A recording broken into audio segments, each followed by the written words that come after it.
कल हमने अष्टाक्षर शरण मंत्र पूर्व पक्ष निरासह इस ग्रंथ का विचार किया, जहाँ शरण मंत्र जो है उसकी साधन रूपता के विषय में भक्तिहंस में किए गए निरूपण के आधार पर प्रश्न उपस्थित हुआ, जिसे उत्तर देते हुए शेर राय जी ने यह स्पष्ट किया कि ये जो मंत्र है उसका हम उपयोग क्योंकि किसी प्रकार की विधि में या किसी प्रकार के सकाम फल को प्राप्त करने के लिए नहीं करते, इसलिए तंत्र में बताए गए जो मंत्र हैं उनके समान शरण मंत्र का स्वरूप हमारे मार्ग में नहीं स्वीकारा गया है। इसीलिए भक्ति अंश में जो श्री गोसाई जी ने निरूपण किया है उस निरूपण के अंतर्गत शरण मंत्र के स्वरूप का जो विचार है वो नहीं हो सकता है। अब स्वमार्ग मर्यादा निरूपणम, ये 21वां ग्रंथ आज हम प्रारंभ करते हैं। बुद्धिमान पुरुषों को भक्ति मार्ग की मर्यादा हर प्रकार से अन्य मार्गों से खास प्रकार विपरीत है ऐसा जानना चाहिए, क्योंकि पूर्व धर्म का उसमें त्याग करना होता है। अब यहाँ शेर राय जी आज्ञा करते हैं कि भक्ति मार्ग की जो मर्यादाएं हैं अर्थात भक्ति मार्ग का जो स्वरूप है वो अन्य मार्ग अर्थात मर्यादा आदि मार्गों से विपरीत है ऐसा हमें जानना चाहिए। और इसीलिए जो व्यक्ति भक्ति मार्ग का अंगीकार करता है उसे अपने पूर्व धर्म की अर्थात सामान्यतया जो भी धर्म हम फॉलो करते हैं उस धर्म की मर्यादाओं का या वहाँ के सिद्धांतों का या आचरणों का त्याग करके फिर ही भक्ति मार्ग के अंदर प्रवेश प्राप्त करना चाहिए। इस मार्ग में धर्म त्याग स्वरूप से रहा है यों जानना। वह धर्म जब निवृत्ति की अपेक्षा प्रवृत्ति में करने का हो तब वह प्रभु के आश्रय रूप से रहा हुआ है। तो अब यहाँ बता रहे हैं कि अब हमारा धर्म विपरीत है, ये तो कह दिया, अब विपरीत किस प्रकार से है उसे बता रहे हैं कि अन्य मार्ग में विरक्ति वैराग्य आदि का बहुत महत्व होता है। तो मोक्ष मार्ग जो है वो निवृत्ति परक मार्ग माने गए हैं, कर्म का जो मार्ग है वो प्रवृत्ति परक माना गया है। इसलिए ये बात बता रहे कि धर्म जब निवृत्ति की अपेक्षा प्रवृत्ति में करने का हो तब हमें भगवान के आश्रय रूप से यह मार्ग प्रवृत्ति मार्ग के रूप में प्राप्त होता है।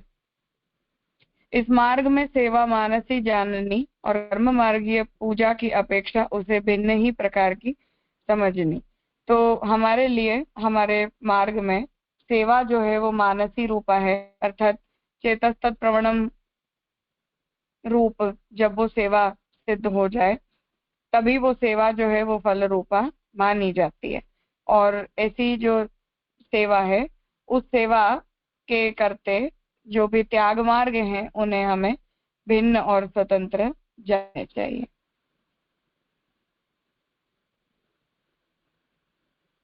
तो कर्म मार्गीय जो पूजा है वो भी प्रवृत्ति रूपा होती है, परंतु यहाँ जिस प्रकार की प्रवृत्ति का निरूपण कर रहे हैं उस प्रवृत्ति के संदर्भ में कर्म मार्ग से भी भिन्न भक्ति मार्ग की प्रवृत्ति को जान।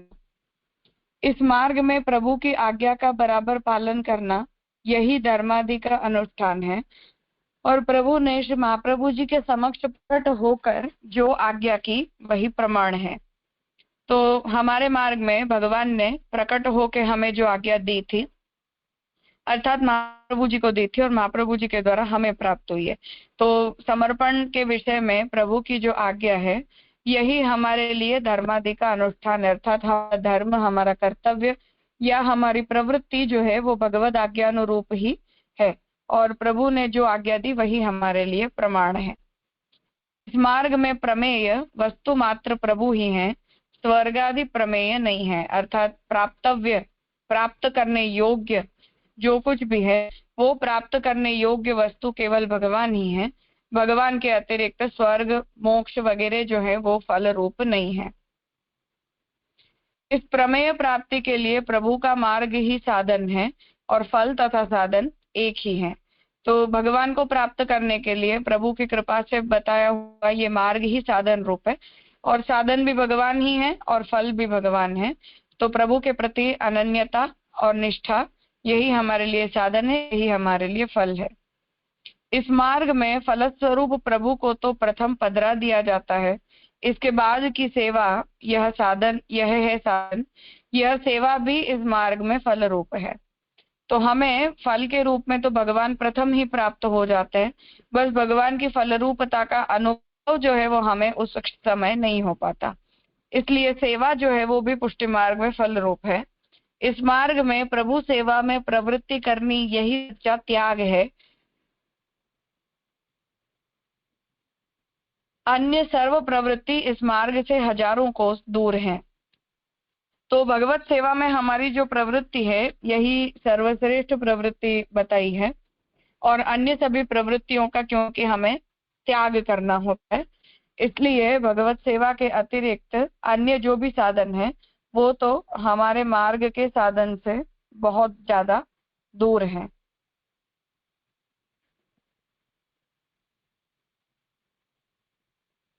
सर्व देह संबंधी तथा इंद्रिय संबंधी जो कुछ है वह प्रभु सेवा के खातिर है।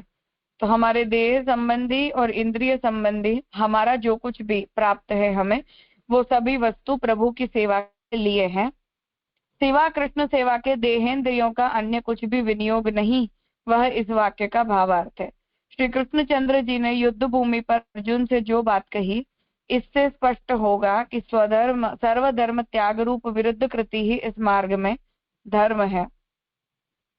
तो भगवान ने अर्जुन के प्रति यही बात कही थी कि जितने भी धर्म हैं उन सब का त्याग करके केवल और केवल भगवान की शरण का स्वीकार करना, यही शरणागति का जो अंतिम उपदेश भगवान ने अर्जुन के प्रति दिया, वही हमारे लिए एकमात्र धर्म है, सर्वोपरि धर्म है।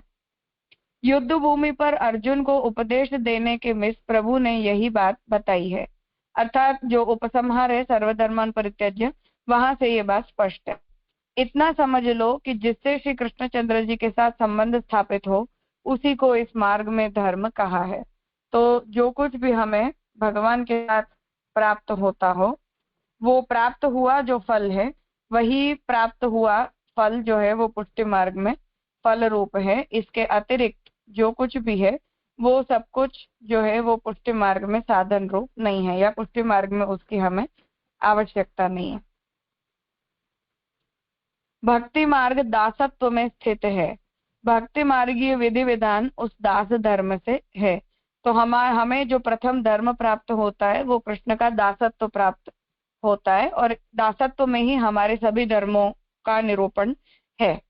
भक्ति मार्गीय त्याग भी यदि गीता में अर्जुन के प्रति भगवत कथित आज्ञानुसार हो तो सफल होता है। तो हम जब किसी भी प्रकार का त्याग करते तो वो त्याग यदि भगवान के प्रति अनन्यता में परिणमित हो और कृष्ण के प्रति दासत्व में परिणमित हो, तभी उस प्रकार के त्याग का कोई उपयोग है। उसके अतिरिक्त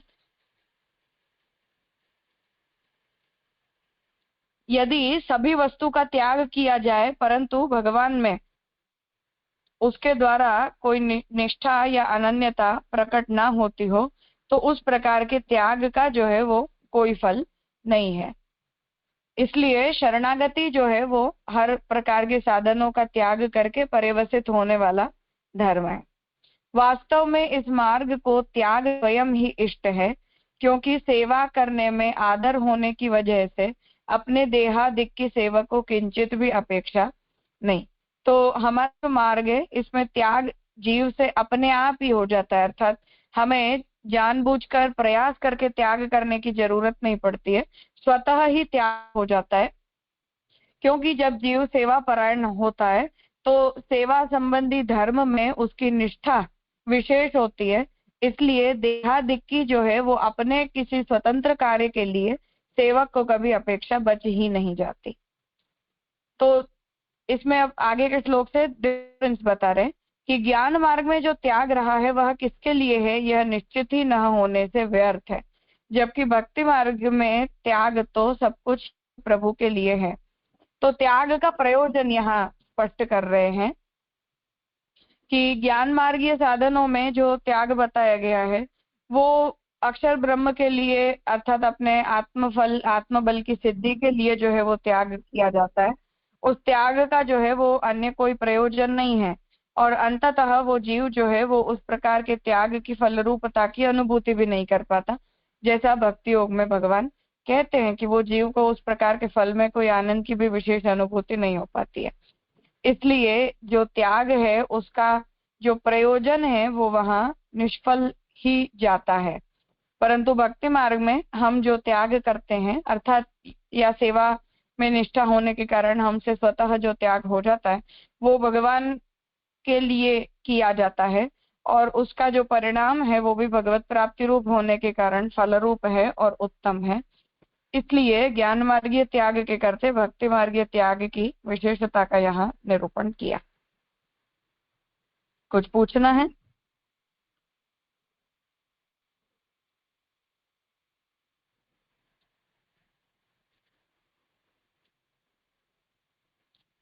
हाँ नितिन भाई। हाँ, धन्यवाद प्रणाम राजा।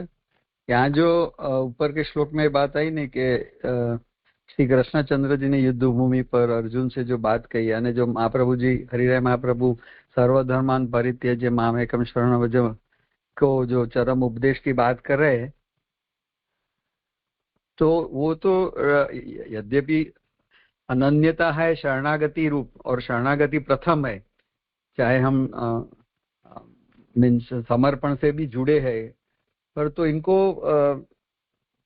मैं ऐसा यानी ऐसा कंफ्यूजन के पृथक शरण मार्गोपदेष्टा जो महाप्रभु जी कर रहे उसके संदर्भ में समझना चाहिए कि कैसे लेना चाहिए, क्योंकि जहाँ माम एकम शरणम व्रज तो टोटालिटी में शरणागति है, पर फिर जब हम सेवा में प्रवृत्त होते तो शरणागति से आगे स्वसमर्पण पूर्विका सर्वस्व समर्पण पूर्विका सेवा से प्रवृत्त होते, तो उसको थोड़ी कैसे माने?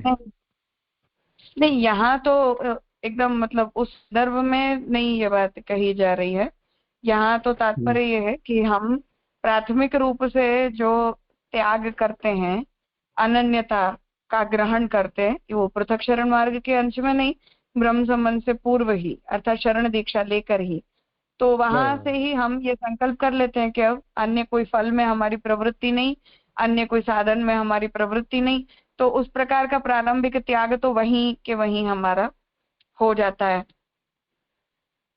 और जो दूसरी बात है वो ये है कि जीव जब शरण दीक्षा के बाद समर्पण दीक्षा ग्रहण करता है, सेवा में जब वो प्रवृत्त होता है, तब भी उसके अंदर हर वस्तु के प्रति ममत्व का त्याग करके भगवान में उस ममत्व को जोड़ने की जो वृत्ति डेवलप होती है, या उस प्रकार के संकल्प पूर्वक ही जो है वो ब्रह्म संबंध मंत्र ग्रहण किया जाता है।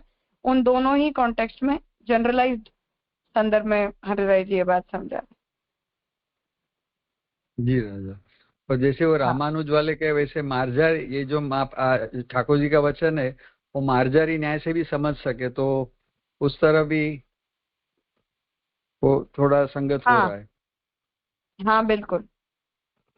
पर ये बात बहुत मजा आ गई राजा, इस मार्ग में प्रभु सेवा में 5वें श्लोक में, इस मार्ग में प्रभु सेवा में प्रवृत्ति करनी सच्चा त्याग है। बहुत ब्यूटीफुल बात बताया हरिराय जी ने, हरिराय महाप्रभु ने।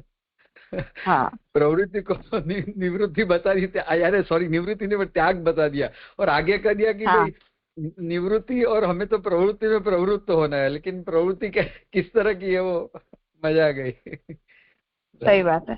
प्रयोजन एक्चुअली हरिराय जी स्पष्ट कर रहे हैं ना, क्योंकि प्रॉब्लम ये है कि क्यों ये सब किया उसका भी तो जवाब होना चाहिए। अब ज्ञान मार्गी यदि करेगा तो आत्मनिष्ठ होने के लिए करेगा, अक्षर प्राप्ति के लिए करेगा, तो हमें जैसे लोग पुष्टि मार्ग की या भक्ति मार्ग की परंपराओं की, जैसे ज्ञानी लोग कर्म प्रवृत्तियों की ये निंदा करते हैं कि भाई तुम लोगों को तो तुम्हारे अंदर कैपेसिटी नहीं है, इसलिए तुम हमेशा इन सब में लगे रहते हो। अब ऐसी निंदा भक्ति मार्ग की होती है कि भाई तुम लोग तो मौज मजे से ही रहते हो, तुम्हारे वहां कष्टी कहाँ है, तुम्हारे वहां कोई मेहनती कहाँ है, कोई त्याग का या संन्यास का पक्षी कहाँ है। तो ये सब ऐसे एलिगेशंस हैं या मिस इंटरप्रिटेशन है। तो त्याग का ये अपना एक फॉर्मेट है, इसलिए हरिराय जी इस बात को उस कॉन्टेक्स्ट में स्पष्ट कर रहे हैं। जी राजा, बहुत खूब। हाँ राजा धन्यवाद, प्रणाम। राजा ये जो हाँ लास्ट श्लोक भयो ना, तो वहां में ज्ञान मार्ग में जो त्याग रहा है वो किसके लिए है, यह निश्चित ही न होने से व्यर्थ है। तो ज्ञान मार्ग में जो त्याग रहे हैं वो खुद अहम के लिए त्याग रहे हैं फर्स्ट तो, और उनको मोक्ष की प्राप्ति की आवश्यकता है, तो व्यर्थ क्यों कहो है? गीता जी के संदर्भ से व्यर्थ का है, क्योंकि भगवान वहां ये कह रहे हैं ना कि ये साधन अपने आप में बहुत कठिन है और अंततः उसके द्वारा जो भी फल की प्राप्ति होती है उस फल के अंदर उस फल के आनंद का अनुभव करने की योग्यता ही जीव के अंदर नहीं रह जाती है।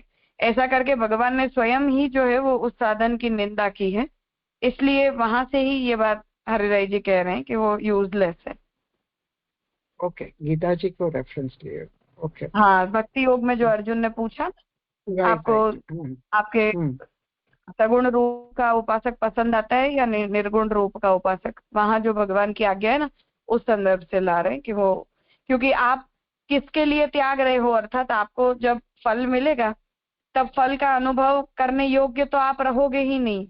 तो जब आप रहोगे ही नहीं तो ये सब अल्टीमेटली आपने किस लिए, उसका तो कोई जवाब दुख निवृत्ति के अतिरिक्त सुख प्राप्ति के संदर्भ में तो अवेलेबल ही नहीं है ना, इसलिए। जी राजा, क्लियर है, प्रणाम। हाँ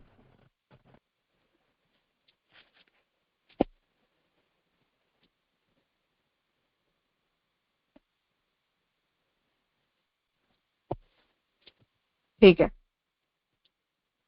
आगे हरिराय जी आज्ञा कर रहे हैं। जो कुछ भी परमानंदात्मक प्रभु के संबंध का हो उसकी हर तरह से सफलता ही है, और देहादिक सर्व भगवदर्थ होने पर उन सर्व की कृतकृत्यता भी सिद्ध होती है।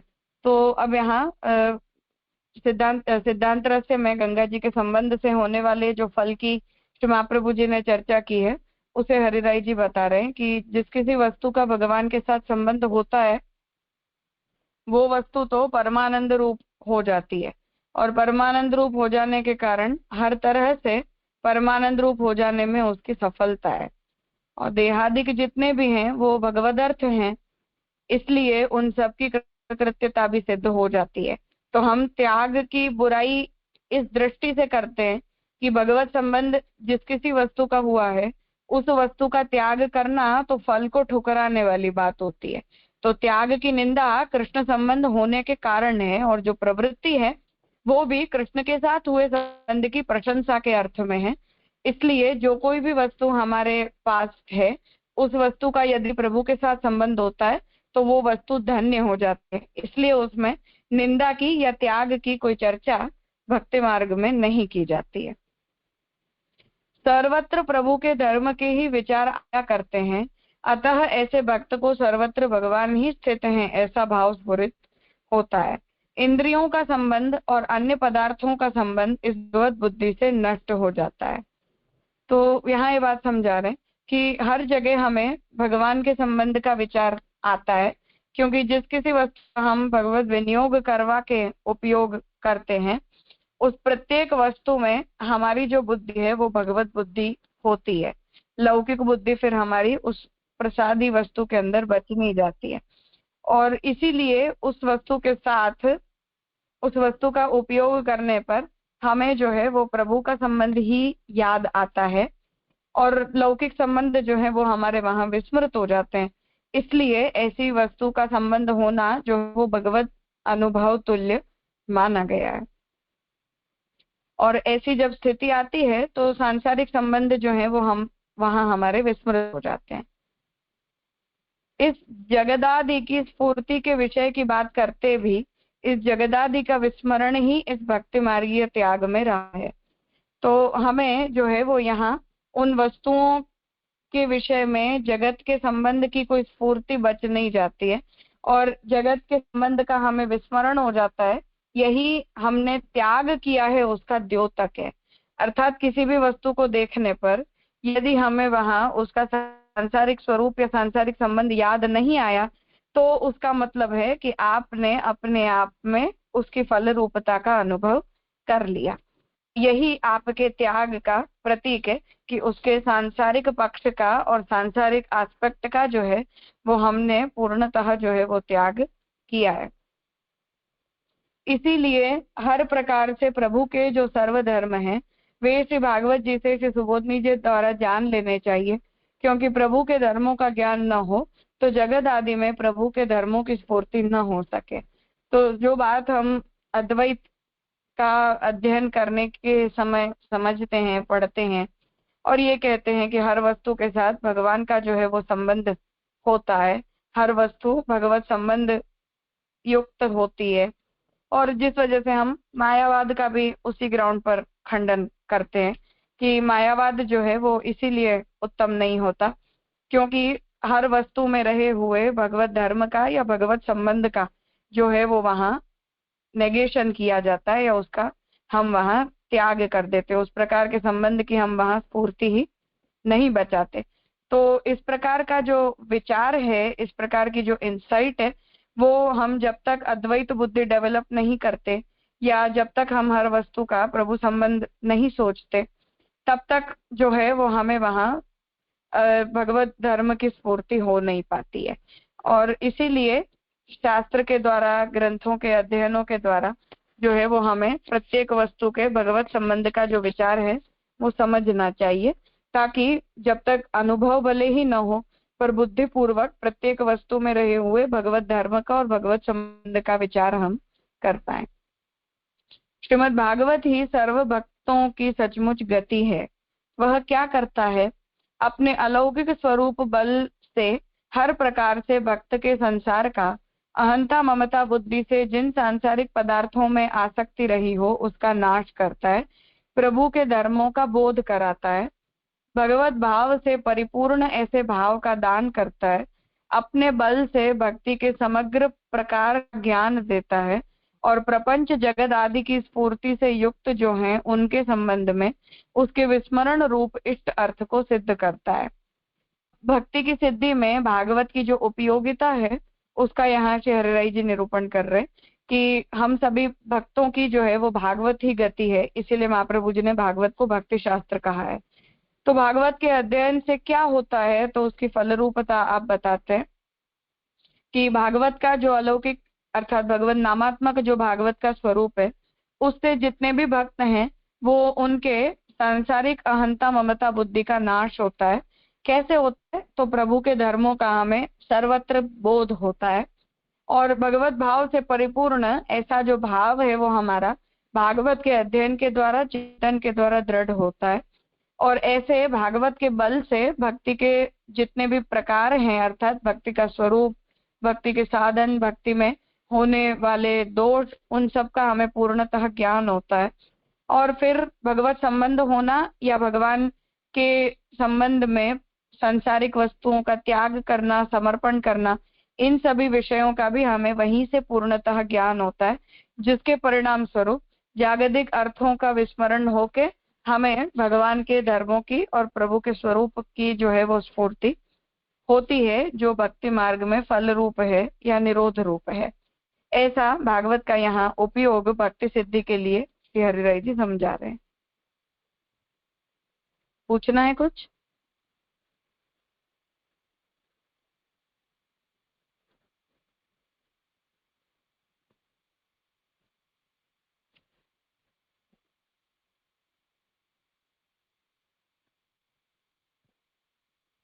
ठीक है।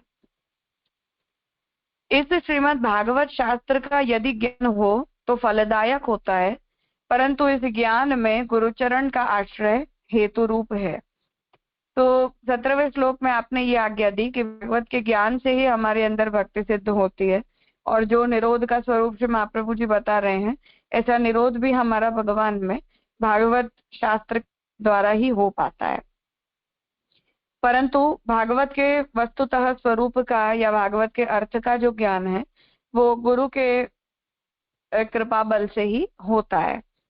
श्री गुरुचरण का आश्रय तब होता है जब उनकी भक्त पर कृपा होती है। श्री गुरुचरण की कृपा के लिए उनके निकट उनकी सन्निधि में रहना चाहिए। पास रहते हुए भी गुरु संबंध शिष्य से रहना चाहिए। यह गुरु शिष्य संबंध भी तभी शक्य होता है जब श्री गुरुचरण की सेवा की जाए। तो गोपीनाथ जी ने साधन दीपिका में भी गुरु की सेवा, गुरु का संग, गुरु की परिचर्या, इन सबको भक्ति मार्ग में साधन रूप बताया है। उसका मूल जो प्रयोजन है वो यही है कि भगवत संबंध का जो स्फुरण है वो हमें गुरु के संग से होता है और वहीं से हमें जो है वो ये सभी सिद्धांतों का ज्ञान भी हो पाता है। तो जो महाप्रभु जी जो हैं, जिन्होंने हमें भागवत के अर्थ का ज्ञान करवाया सुबोधिनी टीका के द्वारा, तो वहां यदि हम सुबोधिनी का अवलोकन नहीं करते हैं तो हम जैसे सामान्य मनुष्यों की बुद्धि की ये गति नहीं कि हम भागवत के गूढ़ अर्थ को समझ पाए या भागवत में से भक्ति के स्वरूप का हमें कोई भी प्रकार से ज्ञान हो पाए। तो उस दृष्टि से महाप्रभु जी के संग में रहे बिना या महाप्रभु के लेखन को पढ़े बिना जो है वो हम भागवत के अर्थ को जान नहीं सकते और बिना भागवत के भक्ति की नहीं जा सकती। इसलिए उसे यहाँ साधन के रूप में बता रहे हैं। सेवा तभी सिद्ध होती है जब गुरुदेव जिस प्रकार आज्ञा करें उस प्रकार की जाए। अमुक विधि से सेवा करना ऐसा नहीं है, यह तो दास धर्म है। इसलिए जिस प्रकार की आज्ञा उसी प्रकार का कर्तव्य है, इसमें कोई शास्त्रोक्त विधि नियामक नहीं। तो महाप्रभु जी ने सेवा कृतिर गुरोर आज्ञा बाधरंभ हरिच्छया, ये वचन के द्वारा जो है वो गुरु की कृपा को जो है वो साधन के रूप में बताया है और गुरु की मार्गदर्शन में सेवा करनी चाहिए, ऐसा जो प्रारंभिक उपदेश है वो उसी दृष्टि से दिया गया है। क्योंकि हमारी जो बुद्धि है वो भगवान के स्वरूप का या प्रभु के मर्यादा का जो है वो ध्यान रख नहीं पाती है। तो ऐसी स्थिति में यदि हम मनगढ़ंत रूप से कोई क्रिया करें तो उसमें दोष होने की संभावना बनी रहती है। इसलिए प्रारंभिक स्थिति में जब तक भगवत भाव की स्फुरणा स्वतः हमारे हृदय में न होने लग जाए तब तक जो है वो हमें गुरु की आज्ञा अनुसार ही भगवत सेवा करनी चाहिए, ऐसा यहाँ आप निरूपित कर रहे हैं। किसी भी तरह अपने गुरु प्रसन्न कैसे रहें ऐसा किया जाए, यही हितकर। गुरु यदि प्रसन्न हो तो सकल फल सिद्ध ही समझने, इसमें किसी प्रकार का संदेह न लाना। तो शास्त्र भी जो है वो इस विषय में ये आज्ञा करता है कि गुरु जो है उनके बताए हुए प्रकार से सेवा साधन आदि करने पर जो है वो उत्तम फल की सिद्धि होती है, प्रसन्न रहते हैं, दोष होने की जो है वो वहां संभावना नहीं रह जाती। इसलिए उसे जो है वो साधन के रूप में यहाँ श्री हरिराय जी निरूपित कर रहे हैं और ऐसी सावधानी बरतते हुए जो है वो जीव को भगवत सेवा में प्रवृत्त होना चाहिए, ऐसी आपने यहाँ आज्ञा की। अतः भक्ति मार्गी जीवों को अपने मार्ग की मर्यादा को अच्छी तरह जानकर भक्ति मार्ग में स्थिति करनी चाहिए। यदि ऐसा न किया जाए तो भक्ति मार्ग से भ्रष्ट होने का समय आता है। तो आप यहाँ आज्ञा करते हैं कि इसलिए हमें जो है वो अपने संप्रदाय की मर्यादा अनुसार व्यवहार करना चाहिए। और हमारे जो संप्रदाय का स्वरूप यहाँ आपने बताया कि हमारा जो धर्म है वो प्रवृत्ति धर्म है, परंतु वो प्रवृत्ति धर्म भी जो है वो भगवत भक्ति में प्रवृत्त होने के लिए है और निवृत्ति जो है हमारी वो निवृत्ति भी हमारी भगवत सेवा के लिए है और इसीलिए हम सांसारिक विषयों में से अपने चित्त को दूर करते हैं। तो सेवा निवृत्ति है और सेवार्थ ही प्रवृत्ति है, ऐसा आपने मार्ग का, पुष्टि मार्ग के स्वरूप का और मार्गीय मर्यादा का निरूपण किया, जो कि अन्य ज्ञान मार्ग आदि के प्रकार से भिन्न है और स्वतंत्र है। कुछ पूछना है इस विषय में? हाँ, बस कहना है कि आपके चरण में कृपा करके आश्रित रखना। महाप्रभु जी सब निष्ठा रखवाते हैं हमारी, हमारे बस की तो कोई बात नहीं है, पर ठीक है, जिसे जैसी बुद्धि दे उस अनुसार हम सब बने रहें, जुड़े रहें, महाप्रभु जी हमें ऐसी प्रेरणा देते रहें, वही हमारे लिए फल होगा। ये सच्ची बात है, एकदम सटीक बात कही। क्योंकि पूज्य जे पूज्य शरद बाबा आप वगैरह, आपसी वगैरह नहीं मिलते थे ना, तो ऐसा खाली सोचने में पूरा गात्र ऐसे ढीले हो जाते और जमीन खिसल जाती कि क्या हालत होती, और बेकार जन्म और जीवन दोनों बेकार हो जाते राजा। महाप्रभु जी को समझ ही नहीं पाते और प्रवृत्त भी नहीं हो पाते। तो सही बड़ी बात है। ठाकुर जी की कृपा है, महाप्रभु जी की कृपा है, और पूज्य जे शरद बाबा और आपसी की कृपा है। राजा है कि ये पूछना था कि यहाँ जो क्या प्रभु क्रोध करे तो गुरु बचा लेते हैं, और प्रभु यदि परंतु यदि गुरु क्रोध करे तो प्रभु भी दूर रहते। तो एक वार्ता प्रसंग में ऐसा आता है कि महाप्रभु जी नाराज हो गए थे और फिर ठाकुर जी नहीं हुए थे। वो एग्जैक्टली मुझे प्रसंग याद, तो उससे कैसे जोड़ना? नहीं, ये दोनों बात आती हैं, पर ऐसा कहा जाता है कि वैसे सामान्य स्थिति में गुरु जो है वही जीव की रक्षा करते हैं, अर्थात भगवान के साथ उसका संबंध स्थापित करवा के और उसे प्रोटेक्टेड रखते हैं। तो जी उस अर्थ में ही ये बात समझनी है। सामान्य स्थिति में यही होता है। बाकी जो महाप्रभु जी रामानंद पंडित के चरित्र में हुआ वो आपवादिक स्थिति है। जी राजा। ये, हाँ, प्रभु के प्रभु की अनुभूति यानी समझ तो अभी आपकी कृपा से और सब आई जे की कृपा से, पर यानी प्रभु के बारे में, प्रभु के स्वरूप का भले समझ के लेवल पे जो भी रुचि कक्षा में या तो बहुत प्राइमरी प्रिमिटिव स्टेज में जो भी कुछ समझ और भाव है, पर गुरु के संदर्भ में तो भगवत कृपा से और हम भाग्यशाली समझते हैं कि हमें गुरु की अनुभूति है। गुरु हमारी कैसे रक्षा करते, कैसे केयर करते हैं, चाहे पूज्य जे हो, आप और शरद बा हो, यानी कहना बहुत मुश्किल है। इतनी केयर करते हो तो कभी ऐसे लगे कि जैसे पद में आवे ना कि मेरी पापन से वो मार्ग ठाकुर जी का मैं पलकन से मग झारू, ऐसी जो बात आवे ना तो ऐसे लगे कि हम पलकन से भी आप सब गुरु की आचार्य की सेवा हम करें तो भी जन्म पूरा नहीं हो राजा। बस ठाकुर जी की कृपा है, सबकी बुद्धि अपनी ऐसी लगाए रखें। बाकी देख ही रहे हैं हम हमारे मार्ग की स्थिति कैसी चल रही है। ठाकुर जी रक्षा करते हैं तो सब ठीक चलता है। Yes.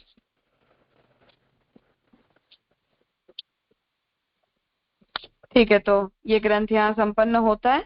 अब हम सोमवार से फिर आगे का ग्रंथ प्रारंभ करेंगे।